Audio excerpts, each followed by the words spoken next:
સતલાસણા તાલુકામાં વરસાદનું જોર વધતા ખેડૂતો સૌથી વધારે ચિંતાતુર છે કેમ કે ખેતરોમાં ખૂબ પાણી ભરાઈ ગયા છે અને તેમનો પાક બરબાદ થાય તેવી સ્થિતિ છે। હજી પણ હવામાન વિભાગે એલર્ટ જાહેર કર્યું છે। ઉત્તર ગુજરાતમાં હજી પણ વરસાદ વરસશે તેવું અનુમાન છે।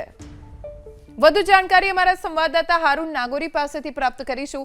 હારૂન, મહેસાણાનો સતલાસણા તાલુકા જ્યાં ખૂબ વરસાદ વરસ્યો, શું સ્થિતિ છે અત્યારે ગ્રામ્ય વિસ્તારમાં?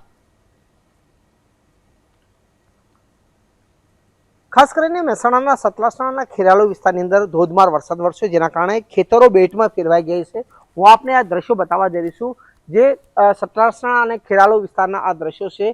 વરેઠી ગામનો આ દ્રશ્યો છે, જ્યાં ખેતરો છે બગાયત પાકનું વાવેતર કર્યું છે, પરંતુ ક્યાંક ને ક્યાંક આ તલાવની માફક આ તમામ ખેતર ભરેલું જોવા મળે છે।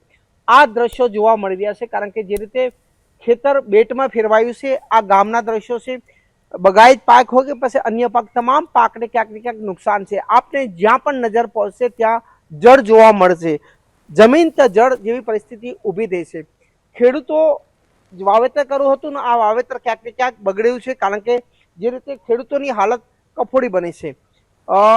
મારી સાથે સ્થાનિક ખેડૂત છે, તેમનાથી પણ વાત કરીએ। વડીલ, શું પરિસ્થિતિ થઈ છે અને કેટલું પાણી વરસ્યું છે અહીંયા? આજે સવારે 3 વાગ્યાથી જે વરસાદ ચાલુ થયો તેનાથી આ તારંગાની જે રેલવે લાઈન નંખાય છે, તેથી આ વિસ્તારમાં જે પાણીની આવન જાવનના જે કુદરતી આવરા હતા એની જગ્યાએ અન્ય જગ્યાએ પાણી ફંટાતો આ વરેઠા ગામમાં પાણી ઘૂસી ગયેલો અને ખેતરોમાં અને સતલાસણા તાલુકાના ખેતરોમાં પણ પાણી છે। એટલે ખેડૂતોને જે અગાઉનો ઉનાળુ પાક હતો એનું પણ મોટું નુકસાન થયું છે અને નવીન વાવેતર પણ પાણી ભરાવાથી નુકસાન થયું છે। એટલે ખેડૂતોને કશું જ મળે એવું આ સિઝનમાં નથી, એટલે ખેડૂતો પારાવાર મુશ્કેલીમાં છે। ખાસ કરીને તલાવની માફક જે ખેતરો સીધે ભરાયેલા જોવા મળે છે, કયા કયા પાકનું વાવેતર હતું, શું કહેશો આપ?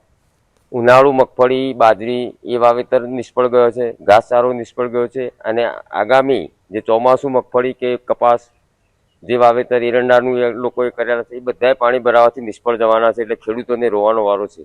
તો ફરી એકવાર આ દ્રશ્યો બતાવે કે બગાયત વાવેતર કરેલું હતું, ખેતર છે તે તલાવની માફક ભરેલું છે, સામે મકાન છે, ત્યાં સુધી આ રીતે પાણી પહોંચેલા જોવા મળે છે। તમામ ઉનાળુ જે વાવેતર હતું પછી મગફળી, તમામ પાકને ક્યાંક ને ક્યાંક નુકસાન છે, જેના કારણે ખેડૂતોની હાલત કફોડી બની છે। કારણ કે એક તરફ વરસાદનું આગમન થયું છે, ખેડૂતોમાં ખુશી જરૂર હોય, પરંતુ આ વરસાદ ક્યાંક ને ક્યાંક ખેડૂતો માટે નુકસાનકારક છે। જી, આભાર હારૂન જાણકારી આપવા માટે।